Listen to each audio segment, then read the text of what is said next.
Hi, welcome to Knits Up. I'm Knitter CNY, otherwise known as Mindy, and you can find show notes and past video and audio shows over at knitsup.libsyn.com. This is going to be a short show today. There's not been a whole heck of a lot of knitting going on. The summer heat around here is in the high 90s, and basically we run from air conditioning in the car to air conditioning in the house to air conditioning at work. So my hair has gone completely crazy today and it's a little unkempt and wild. So I've been working on two main things and I thought I'd show you that and maybe get into some fall knitting once we get everything planned and out there. One of the things, the main thing that I've been working on is the Cherry Bomb sweater by, and I'm going to tell you this in a second, Joan McGowan Michael. She does White Lies Design. This is the sweater. It's a tank in this book with some waist shaping and some bust shaping with short rows. This is from Big Girl Knits. Came out a few years ago. Great book. Gives a lot of detailed information in the front about how to use short rows and other tricks and trades to get a really nice fitting sweater, and it has some really pretty designs on it. The other sweater that I've been working on or not working on, I'll work on it closer to fall, is this. This is the Bombshell sweater by Stephanie Jappel, and it's a really great sweater. It's from the top down, raglan style with a square neck. It's really cute. The yarn that I'm using for the Cherry Bomb, which was that red sweater that we saw, is Patton's Grace, which, if I had a, which looks like thus in the ball. Patton's Grace.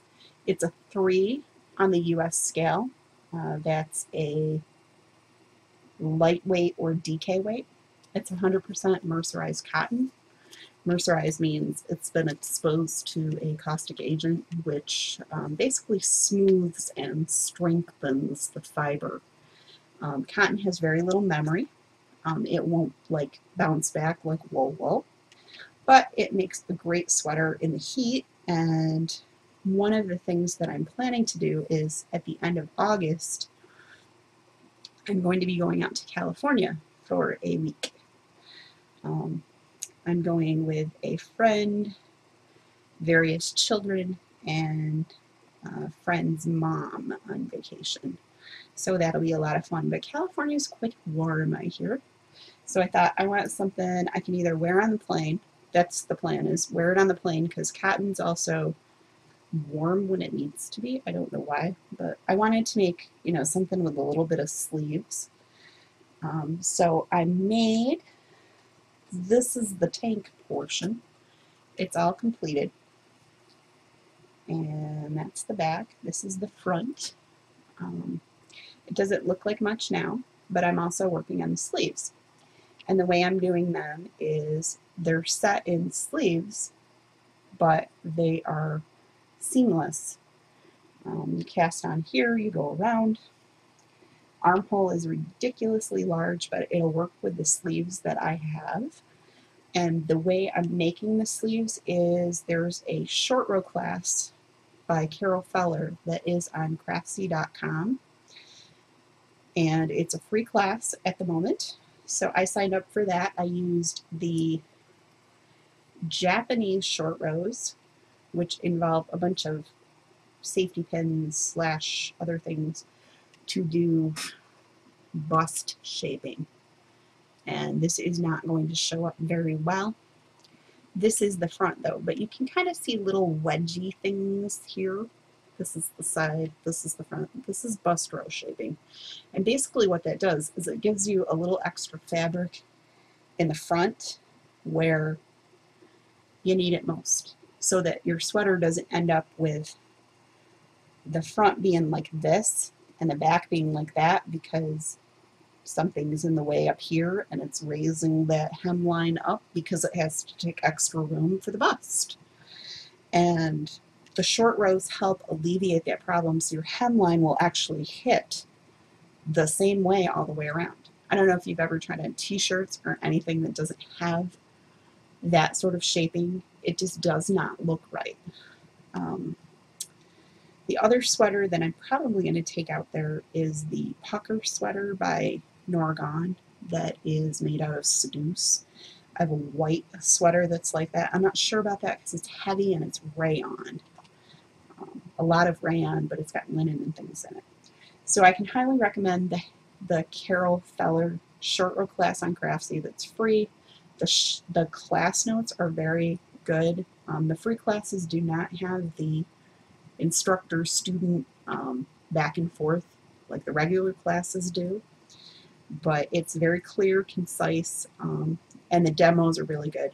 I'm using wrap and turn on these sleeves, and they're okay.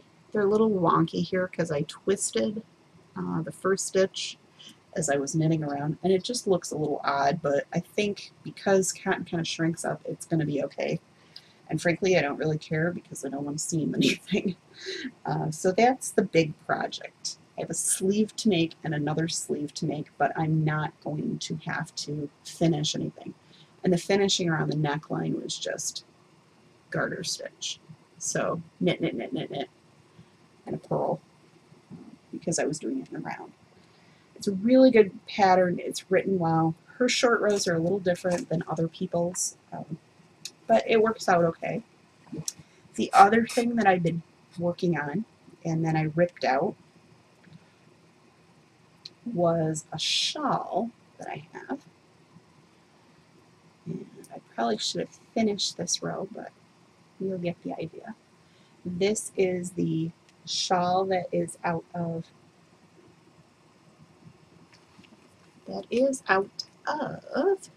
this yarn. Loops and Threads Luxury Sock. Super fine. That's a number 1 on the scale. It's wool, nylon, and a little bit of like 10% cashmere. But it stripes a lot. It's more green in person than blue. But this is the second skein. This is going to be a shawl for me that I'm going to use just in the winter time to kind of throw over my shoulders if I'm doing something on the computer. And it's going to be something easy. I decided to use, I was going to use a feather and fan edging, and I just could not get it to turn out right. It was just all over the place. And I didn't like the way it was turning out. So I decided that, darn it, I have a book that has lace edgings in it. So I thought I would use it. And you can't really see it too well to start with, but I will try to show you these little holes down here. Little holes. These are going to form, you can kind of see the knit together and the slip slip knit. Those are going to form an edge.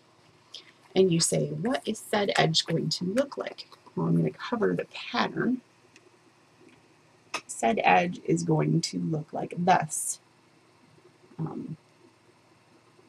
Basically, it's a very straight edge. It involves some knit two togethers and slip slip knit basically. And it's fairly easy, but it's going to give me, it's the same stitch count all the way down. So you just do that for as long as you want to. And that edging is out of this book, which is Knitting the Complete Guide by Jane Davis. This was something I bought for like $6 at Ollie's, which is our local discount store. They get odd lots and things like that. In the Albany area, it's very similar to Ocean City Lots or something like that. And they call this pattern eyelet stripes or eyelet strips. I don't know. But it seemed like it was a fairly easy edging, and I wanted something that the feather and fan, the stitch counts vary because of the way it's done. I've done a couple other sweaters over the years that are or a couple other shawls over the years that are kind of cool. This is the Traveling Woman shawl. I could not figure out how to do the edging all the way to the edge, so I kind of fudged it. But this is more like a kerchief kind of thing for me. It goes really long, and I'm thinking that maybe this is the year that all of these go in the Christmas basket to everybody, along with washing instructions. It's like, here you go, we're done. I have the 100% alpaca. This is my version of Ishbel by Ysolda Teague. The Traveling Woman is by Liz Abbayante. I probably pronounce her name horribly. This is Ishbel. Ishbel can be made in larger sizes. I'm thinking of doing a larger one of those. But this 100% alpaca is really, really soft. Again, but it's like a kerchief size. The other shawl that I've had over the years is last year's Wendy Knits Summer Mystery shawl. That was last year's, and this is in Dream and Smushy in the Strange Harvest colorway. Last year I was doing this, well, a friend was deployed, so it seemed like a good idea to do it in kind of a olivey green color. I just thought that was kind of cool. And then this, I was mentioning Craftsy before.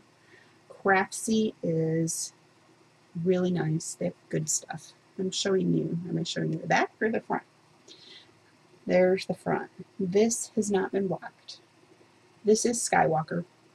This is out of Barocco Alpaca Light, or Alpaca Fine, I should say. It hasn't been blocked out, but this was the Skywalker shawl from Laura Nelkin on the Mastering Lace Shawls class that is on Craftsy. It is a class that I purchased. This is a semicircular shawl,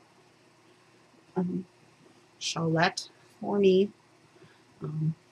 It kind of sits up here on me. So that's why this needs to go to other people in my family, because it needs to like go live somewhere else. Things that I've been thinking about doing, I think we talked about this last week, was I was going to do a shawl with this kind of yarn. It's sock yarn that's bamboo and wool, I believe. Yep, bamboo and wool. And this is the walkaway sock yarn. It was on sale, and when I bought it, I bought 5 or 6. I don't know, I can't remember how many balls I bought, but I bought enough that I can do a sideways shawl that I have a pattern for, that I purchased online from Nancy, who runs this Thin a yarn shop in Binghamton, New York, that is across the street from Binghamton General Hospital. If you ever shop in Binghamton, it's a great shop to shop at. I haven't been there in several years, but she has a lot of samples. It's the bottom floor of a 2-story house. Upstairs is some meeting space. I think one of the guilds meets there, and she's active with the guild down there. And it's just really homey. There's like a big desk as you walk in, kind of like a hotel, kind of a check-in kind of desk, I guess. So she can see everything that's going on in the shop. There's 4 or 5 rooms of stuff, including a clearance part that's out on an enclosed porch. There's parking in the back, so there's plenty of parking. And it's just a very nice yarn shop. But like I said, I haven't been down there in a few years. But this is a sideways shawl, and it worked out really nicely. So you guys have a great week and knit something.